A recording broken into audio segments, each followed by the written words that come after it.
Welcome to Day 7, Kinship. We wrap up our 7 days of rest with a focus on kinship in its many and most inclusive forms.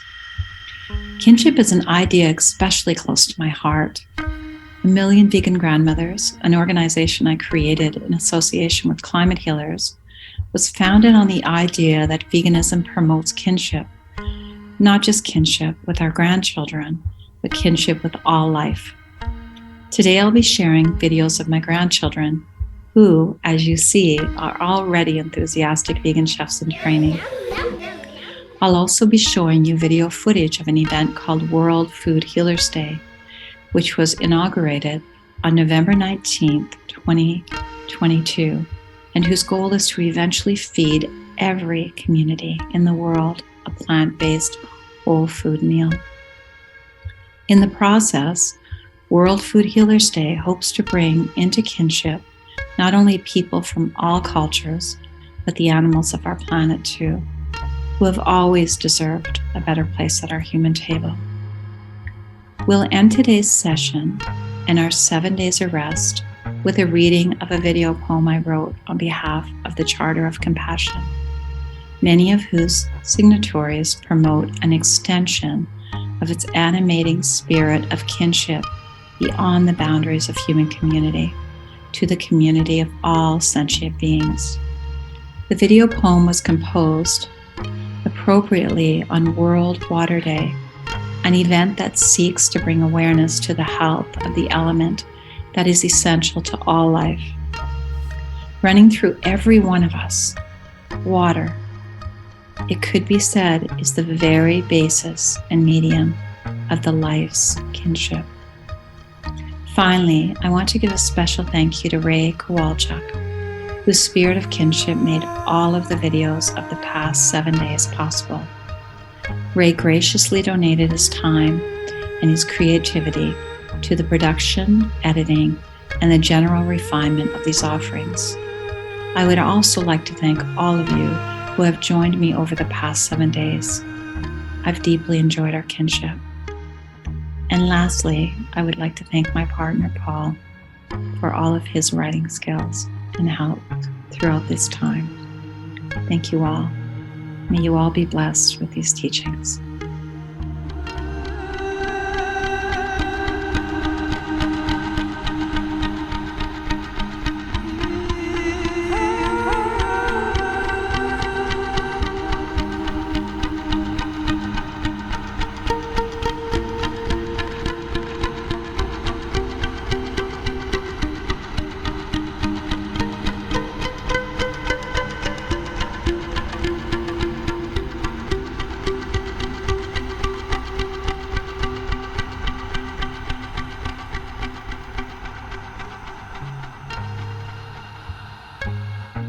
Hi girls, what kind of smoothie did we make today?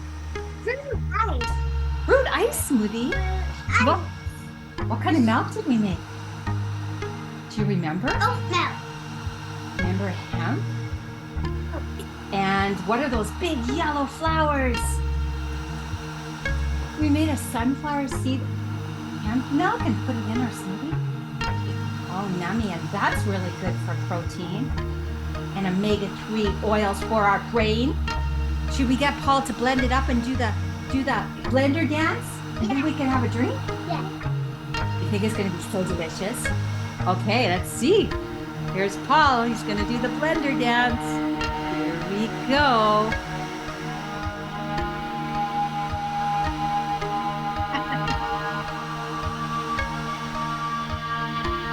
You guys do the blender dance?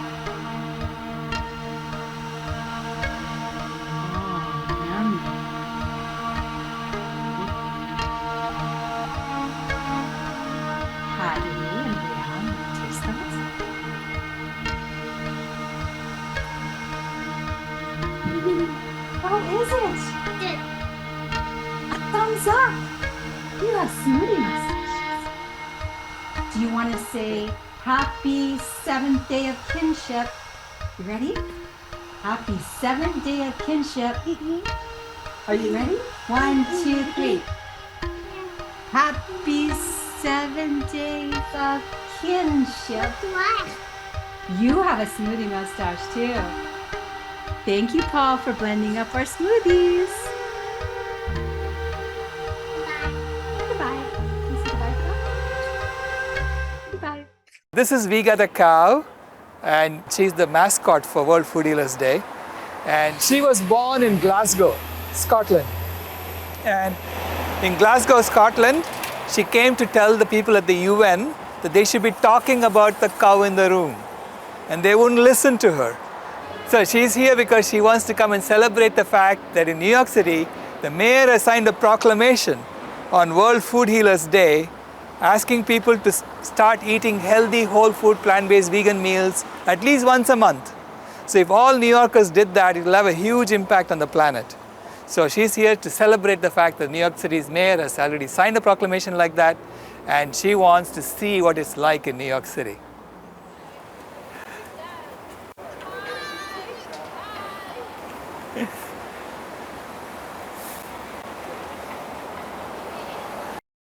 We are at a historic moment in human history, actually, because we have an institutional leader like Mayor Eric Adams, who's recognized the importance of changing diets and essentially changing our culture to create a land of peace throughout the world. And so he has signed the World Food Healers Day proclamation. World Food Healers Day is a day where we want to feed every human being on the planet a healthy, whole food, plant-based vegan meal. Okay? So we all experience what does it feel like when we feed everybody on the planet a healthy meal. And because we have a system in which we are starving 1 billion people, and the other people are eating bad food that makes them sick. So it's essentially a sick care system. So Mayor Adams has recognized that because he used to have diabetes and he overcame that with diet. And now he wants to create a system which is based on health. He's doing that throughout New York City. And so when he signed this proclamation, and Climate Healers has been working on Food Healers and World Food Healers Day for the past 2 years. And World Food Healers Day, the first one we did that on November 19th of this year. And then we are doing it now once a month. So it's the third Sunday of every month. We are appealing to communities around the world to feed everyone around them a healthy, whole food, plant-based vegan meal. And because Mayor Adams signed the proclamation, we are making a special dessert here to give to the people of New York. And since the proclamation is dated December 18th, we are doing 1,218 of those laddus, and we're going to give it away. Okay? So you can see what it looks like. So we are using sweet potatoes, dates, rice flour, which is toasted rice flour, and coconuts. And basically, as you can see the process of making the laddus with cardamom as as what's going to perfume it. So it's delicious, and it's completely whole foods, plant-based, which means you can eat as many as you want. It won't make you sick. That's the beauty of it. And it's sweet and delicious too. So thank you all for being here. Look at all these people who have come from around the country to help us. Meg has come from Allentown. Angela has come from Brooklyn. Brooklyn, New York, one of the boroughs of New York City. And we have people upstairs who have come from Texas. So it's a community effort. So I've come from Phoenix, Arizona to make this happen. So this is just the beginning. We are going to create an entire system that's based on nonviolence and is based on health as opposed to diseases. And that's how you heal the climate. Because to heal the climate, you have to first heal ourselves. So I call this the oxygen mask rule. You cannot go around trying to heal the planet when you're sick. So you have to put on your own oxygen mask first before you help others. And that's the idea behind this. So thank you all, and thank you so much for being part of this. Hello, this is Sailesh Rao of Climate Healers, and I want to read to you the proclamation that Mayor Eric Adams signed about World Food Healers Day. And I'm just amazed at what they wrote, because we had given them text when we applied for the proclamation, and they completely changed it. So it comes straight from the heart of the Eric Adams team. So the proclamation reads, Office of the Mayor, City of New York proclamation. Whereas the food we eat is one of the most dynamic and powerful forces in our lives. It sparks joy on our taste buds. It is a vehicle for culture and history, and it revitalizes our spirit while fortifying our body. My administration is committed to ensuring that all New Yorkers have access to healthful foods as well as the educational materials to help them understand transformative ways of eating. Through the expansion of lifestyle medicine services at New York City Health and hospitals, and new initiatives such as Plant-Powered Fridays, which provides plant-based lunch options to children in schools, we have worked to fulfill this important goal along with the help of allies such as climate healers.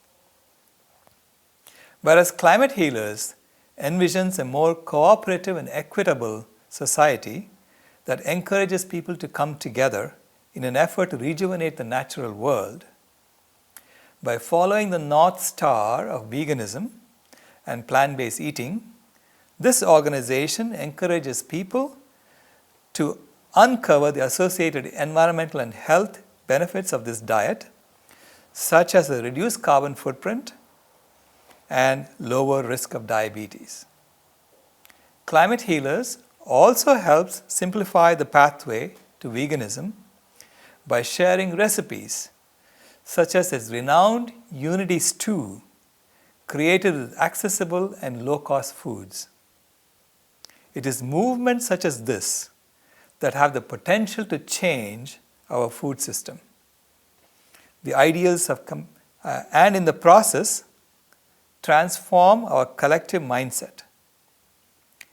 Through its philosophy, which emphasizes the ideals of compassion, human rights, and oneness, this group is working to eliminate food poverty and build a world with generosity and justice as its base. Whereas, when we change our dinners, we change our destinies, and in doing so, we save lives. We craft a future fueled by clean, healthy, and tasty energy that allows us to reach new heights and achieve the impossible. Today we celebrate World Food Healers Day, which occurs on the third Sunday of every month. On these days, Climate Healers serves free plant-based meals to those in need and reminds all of us of the immensely positive impact that we have a fundamental responsibility to make. For their efforts, I am pleased to commend Climate Healers for its commitment to forging a healthful, equitable, and sustainable New York City. Now, therefore, I, Eric Adams, Mayor of the City of New York, do hereby proclaim Sunday, December 18th, 2022 in the City of New York as World Food Healers Day. And this is absolutely astounding. I'm so glad that the Mayor of New York has signed this proclamation, and I'm so glad that he's taking the leadership. He has the courage, or as Viga would say, the courage to take on the food system and transform it. It is absolutely imperative that if we want to go from a climate heating civilization to a climate healing civilization, that we transform the food system first. I say that the climate heating civilization is based on three things. Three fundamental building blocks of the climate heating civilization are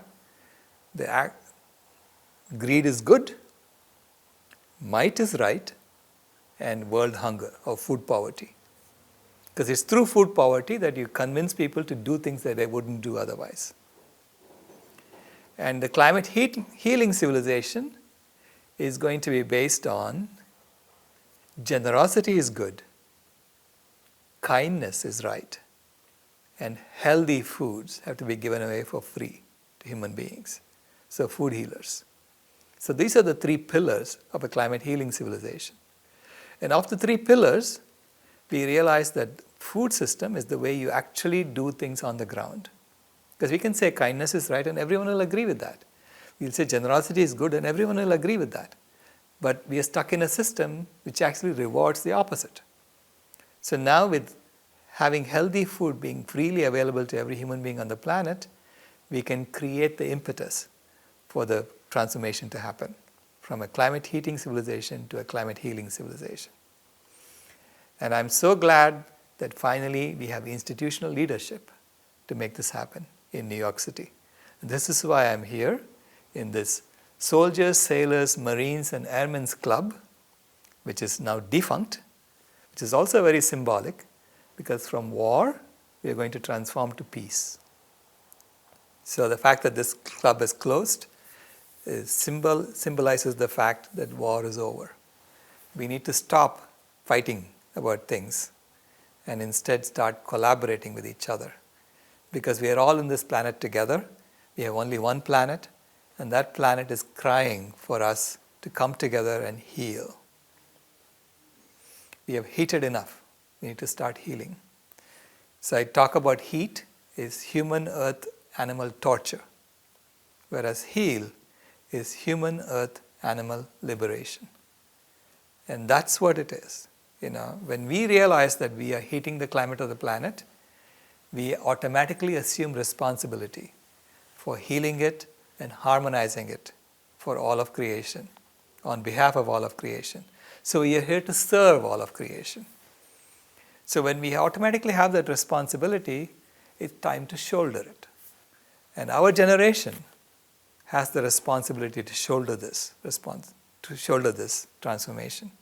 So we have to make this happen within the next few years so that our children and our grandchildren have a future on this planet. And this is why I'm thrilled that Mayor Eric Adams is the first institutional leader who has taken this step to make this happen. So he has shown the courage to make this happen, the courage to make this happen. This is why we have a whole team of people downstairs who are working on making courage laddus so that we can give away to the people of New York and celebrate this momentous occasion.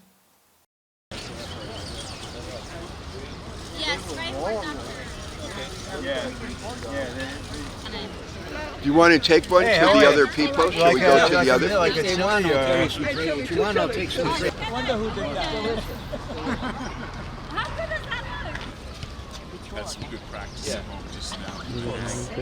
As many as you like. We have a rice soup as well. Your whole paycheck. Yeah. Oh, this is the brownie. You'll have to give me a list. Oh, I already made that. Homer. Oh, it is.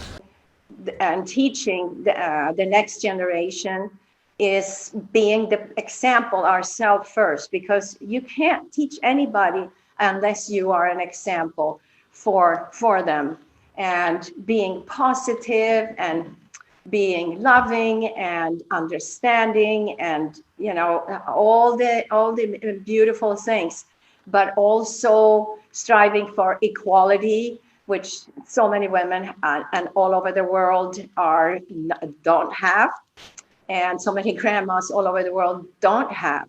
We're living in the Western world where we take it for granted.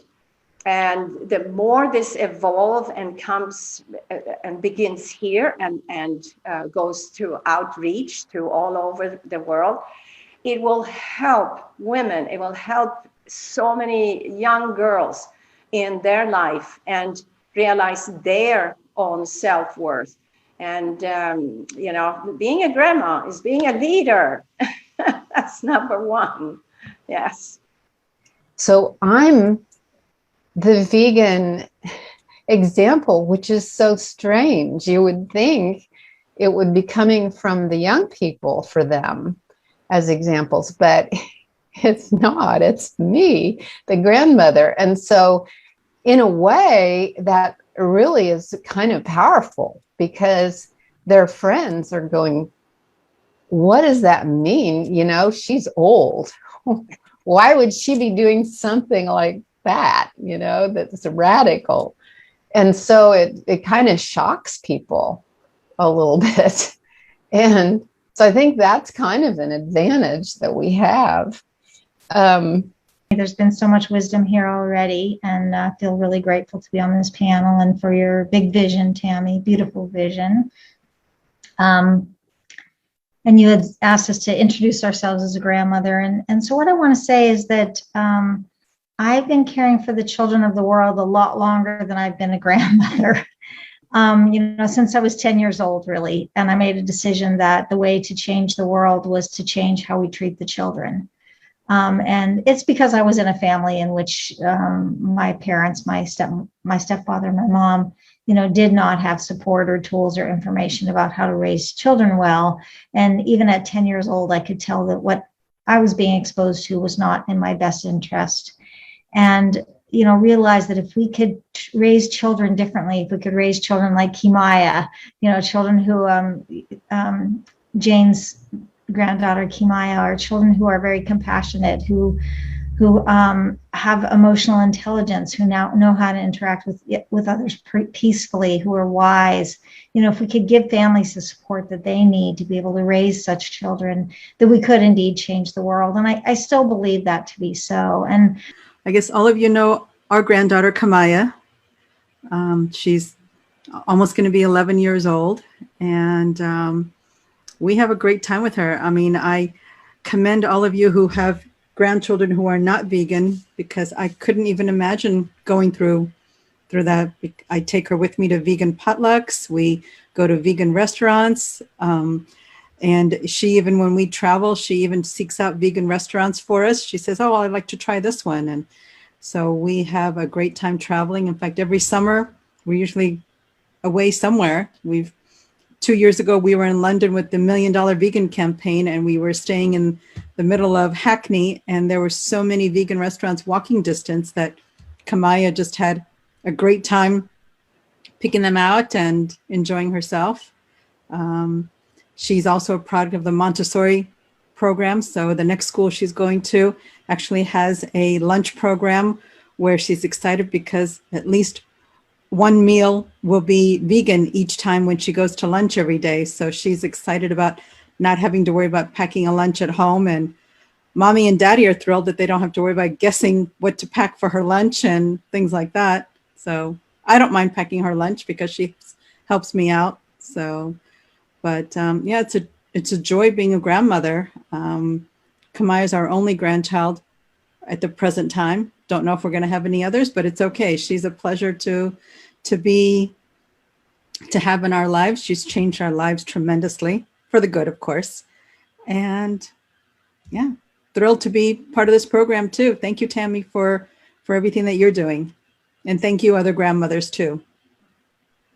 And so what I'm going to be talking about is both the 13,000 community kitchens in Peru, but also this vegan activist organization of volunteers that are working to turn these community kitchens or to transition them to plant-based, and to see how we can apply that wherever we live to make November 19th World Food Healers Day, and to take on the challenge of creating a vegan world. The founder of Ollas Comunes Veganas is Rosa Luyo. Hi, Rosa. And like I said, this is an organization that started about 1.5 years ago, and it sprang out of the vegan activist movement here in Peru. Here are some of the 90 volunteers that are active in Ollas Comunes Veganas. And I'm going to share with you a short video that shows some of the work that Ollas Comunes Veganas is doing in 6 out of the 3,000 community kitchens operating in Lima.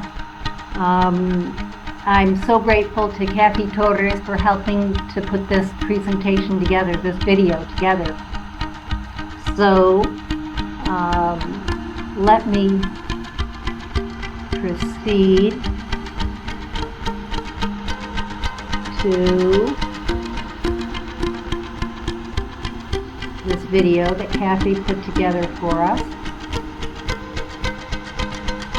So you're going to see in this video just 6 out of the over 3,000 community kitchens operating in Lima. And these are 6 of the 25 that the vegan activist movement is working to transition to plant-based menus.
Esta es una aventura porque somos veganos a todos terrenos.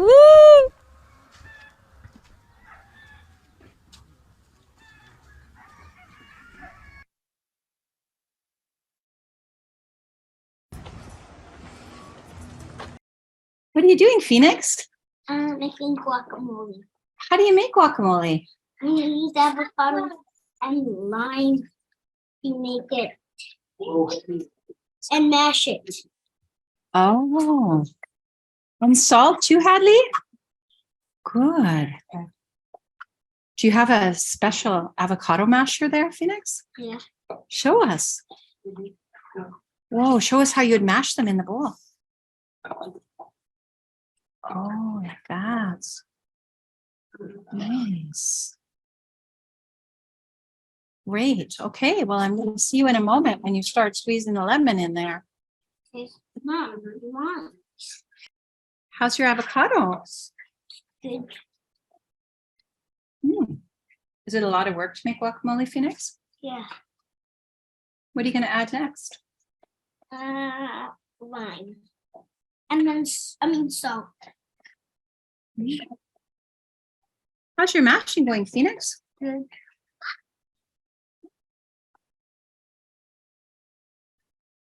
You're going to make some lime juice now to put in there? Yes. We have one more still. Oh, one more half. How are you going to clean that out? With a spoon. You're a very good chef. Thank you.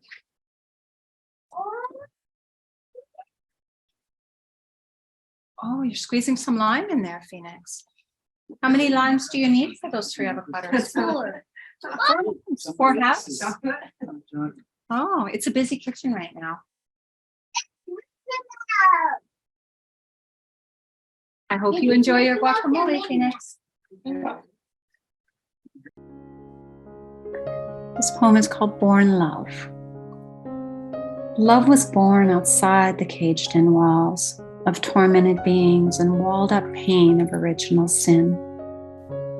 Love was born in water and pebbles, making the eternal journey to the sea for a salt cleanse, not for plastic oceans of suffocation. The water and trees remember our love as they reach their arms for aquifer nourishment and roots of thirst. And when we die and our love is spread through the sunflowers and fields of poppies and all living things, our four-legged friends as they walk through the forests of grain, the love we left, the truth we told, will forever echo through the canyons, vibrations of our voices for love. And alas, on the wings of all freed beings, we will remember we are love. And as I humbly come before you, the animals running through the fields of wholeness, we remember on this precious day, this International Day of Water, as I read all oceans all rivers to the ocean. In the spaces between love and craving, I will meet you. When the river empties its pebbled flow, an ocean welcoming every drop of memory, 1,000-mile journey, I will meet you. When longing lays down her worried sword, and bluebird sings for sun alone, and all concentration camp doors are open wide and clean, you will find me. Morning dew collects on flowers and all living beings, fresh, alive, and free.